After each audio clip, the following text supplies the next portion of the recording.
Bonjour à tous, donc on est heureux de vous accueillir pour ce webinaire. Pour me présenter, donc, je suis le docteur François-Xavier Madec, je suis le responsable du centre médico-chirurgical pour les personnes trans à l'hôpital Foch. Donc, je suis chirurgien urologue et je réalise les chirurgies génitales d'affirmation de genre, que ce soit pour les femmes trans ou pour les hommes trans.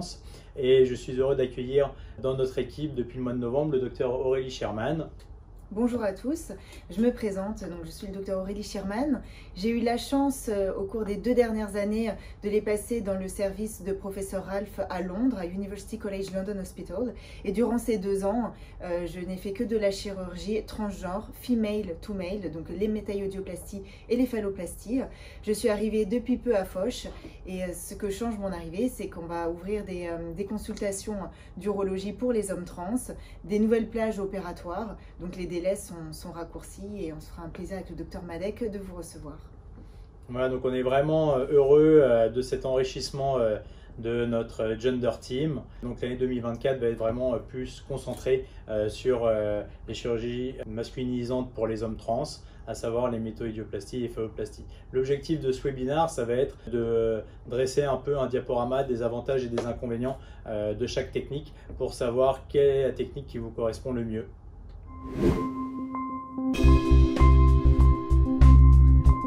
Alors, en ce qui concerne les métoïdioplasties, donc c'est un terme qui est un petit peu compliqué, qui est dérivé du grec, qui veut dire vers les organes génitaux masculins. Donc, il faut savoir que le diclite, quand il y a eu le traitement par testostérone, il s'est agrandi, et donc l'objectif, ça va être de transformer le diclite en pénis, qui sera un micropénis. Dans l'espèce humaine, il y a des micropénis, la définition elle est bien connue, c'est des pénis qui sont inférieurs à 6 cm et donc c'est les résultats qu'on arrive à obtenir lors des métoïdioplasties. L'avantage de cette technique-là, c'est que c'est une intervention qui se fait en une seule étape, qui permet d'uriner en position debout, qui permet de conserver au maximum les sensations érogènes au niveau du pénis, qui malheureusement pour les érections, bien qu'elles soient possibles, celles-ci ne permettront pas les activités sexuelles pénétrantes, donc les érections sont conservées mais les pénétrations sont rarement possibles. La satisfaction esthétique est le plus souvent au rendez-vous et le grand avantage de cette technique-là, c'est que c'est effectivement qu'une seule intervention avec peu de complications. Ça convient particulièrement bien aux personnes qui ne souhaitent pas avoir de cicatrices ou de séquelles de sites donneurs pour leur reconstruction et pour les personnes qui présentent plutôt des morphotypes de type petit à moyen. C'est là où les résultats seront optimaux. Il faut savoir qu'il y a différents types de métoïdioplasties qui sont décrits dans la littérature. On peut faire des métoïdioplasties avec reconstruction de l'urètre et sans reconstruction de l'urètre, avec fermeture du vagin ou sans fermeture du vagin. Ça, c'est au choix de chaque patient et ça sera discuté lors de la consultation. La deuxième option qu'on peut proposer aux patients est la phalloplastie. La phalloplastie est la création d'un pénis à partir d'un lambeau, un lambeau qui est un morceau en fait de peau vascularisé, donc avec artères, veines et nerfs. Il existe différents types de phalloplastie et chaque phalloplastie a ses avantages et ses inconvénients.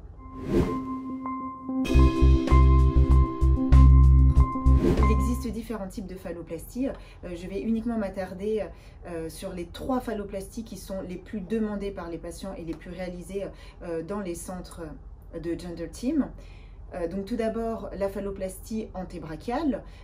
On prélève un lambeau au niveau de l'avant-bras avec artères, veines et nerfs qu'on va ensuite suturer au niveau du pelvis à l'aide d'un microscope chirurgical.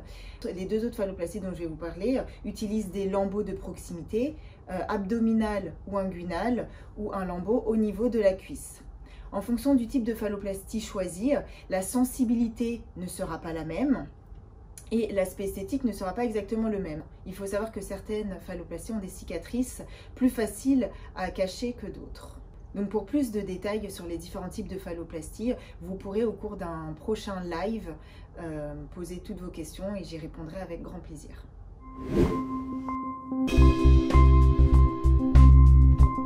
Donc les caractéristiques des phalloplasties sont qu'elles nécessitent plusieurs étapes chirurgicales. À l'issue de la première chirurgie, on n'aura que la constitution du phallus, mais il faudra une deuxième étape chirurgicale pour la réalisation de l'urétroplastie, qui est la réalisation de l'urètre. Il y aura une autre étape pour tout ce qui est chirurgie cosmétique, à savoir la formation d'un gland, la formation d'un scrotum, pour les patients qui le souhaitent, la vaginectomie qui constitue la fermeture du vagin, et ensuite une dernière étape chirurgicale pour l'insertion d'une prothèse pénienne afin de rendre le phallus érectile et permettre les rapports pénétrants. En règle générale, il faut 6 mois entre chaque chirurgie pour laisser le temps au tissu de cicatriser.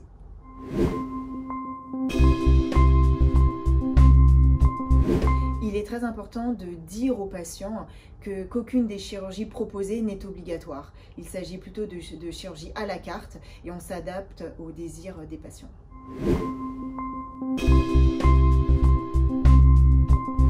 Donc en conclusion, on vous a mis 2 petits slides récapitulatifs pour être le plus pédagogique possible afin de décider au mieux de la reconstruction génitale que l'on souhaite.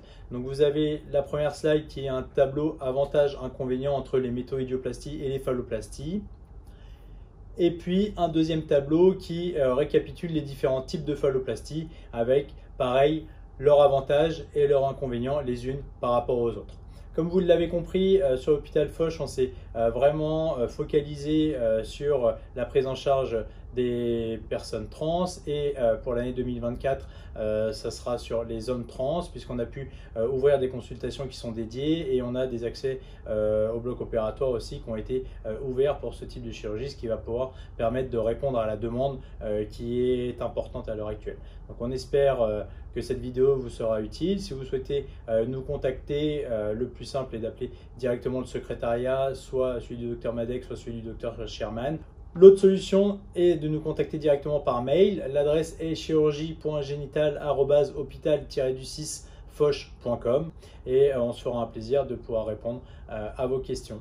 Je vous remercie, bonne soirée. Merci beaucoup, à bientôt.